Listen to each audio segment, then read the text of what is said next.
we may be faking a UFO situation for reasons that I don't understand. So the question then becomes, what is going on? People allegedly are having sightings of what they would allegedly call UFOs. And so how do we unpack that? How do we explain what we are seeing? I'm going to put forth a theory here that is very different from what Joe and Eric are talking about. I am a fan of something I call the doubly scientific method. The usual scientific method makes a hidden assumption that it never voices, which is if we're going to study orcas, we assume that we are smarter than orcas. Or if we're going to study cephalopods, right? This is important. Like an octopus, we think we're smarter. And what do? We disguise ourselves. We create artificial environments. We do all sorts of crazy things based on the fact that we're smarter than what we study, from everything from rocks to orcas. The doubly scientific method says, okay, assume that you're studying a rat in a maze, but you yourself are the rat in somebody else's maze. Now you have to look up the intelligence scale, not just down. And in the doubly scientific method, you have to assume that whatever is studying you is hiding from you the way you are hiding from your subjects. So if you see somebody in a duck... Do we assume that what is studying us would be hiding? I'm not so sure about that. Yeah, okay, the guy in the duck blind is going to conceal himself. For example, and he's studying ducks. You understand that somebody may be hiding from you. And they might be able to use multiple dimensions of time. They might be able to cloak themselves and disguise themselves. Or for example, if you take microscopic UFOs. Okay, so there's something that C.S. And again, you got to read. Actually, this comes from the first book in the Space Trilogy by C.S. Lewis, and he explains how heavenly beings actually interact with reality differently because they're going super fast, and so like air is like water to them, stuff like that. But yeah, certainly, if you have heavenly beings, you have earthly creatures existing on two different planes of existence, there could be some, it would be hard to perceive like a heavenly being with natural eyes, that type of idea.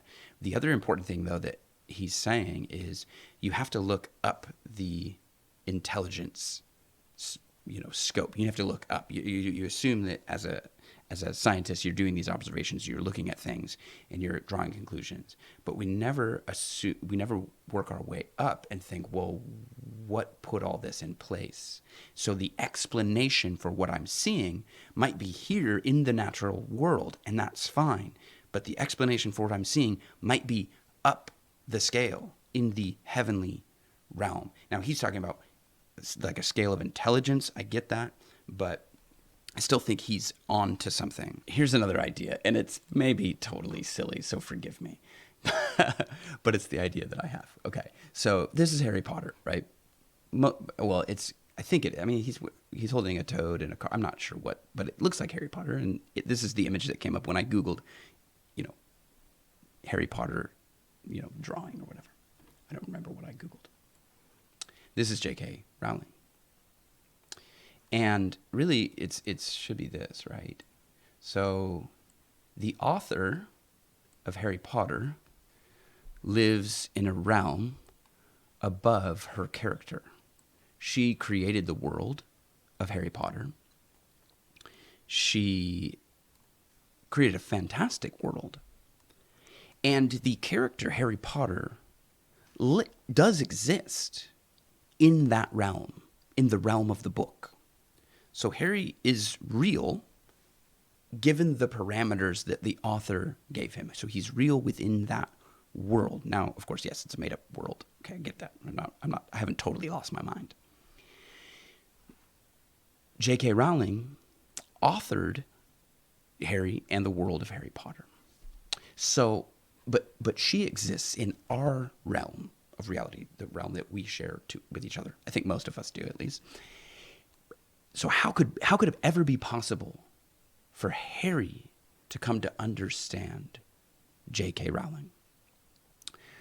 It would be impossible from Harry's standpoint. He could never come up with the idea of J.K. Rowling on his own, given the parameters of his world. He could never conceive of the idea of his true author.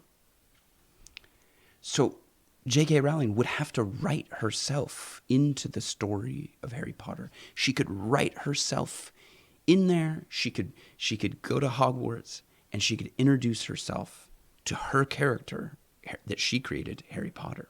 And that would be the idea in a way. And again, like that's got maybe a silly explanation, but that in many ways is what we see with biblical revelation.